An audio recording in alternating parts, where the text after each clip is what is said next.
ಇನ್ನು ಸಿಎಂ ಸಿದ್ದರಾಮಯ್ಯ ಇವತ್ತು ಧರ್ಮಸ್ಥಳಕ್ಕೆ ಹೋದ್ರು, ಉಪಮುಖ್ಯಮಂತ್ರಿಗಳು ಕೂಡ ಹೋದ್ರು. ಹೋದಾಗ ಏನಾಯ್ತಲ್ಲಿ? ಜೈ ಶ್ರೀರಾಮ್ ಅನ್ನುವಂಥ ಘೋಷಣೆಗಳು ಕೇಳಿ ಬಂತು. ದರ್ಶನಕ್ಕೆ ಸಾಲಲ್ಲಿ ಭಕ್ತರು ನಿಂತಿದ್ರು.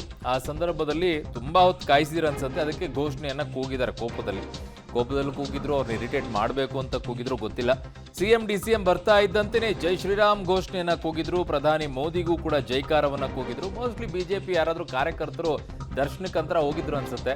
ಆ ಕಡೆಗೆ ಸಿದ್ದರಾಮಯ್ಯವ್ರು ನೋಡಿದ ತಕ್ಷಣ ಕೂಗಕ್ಕೆ ಶುರು ಮಾಡಿದ್ದಾರೆ.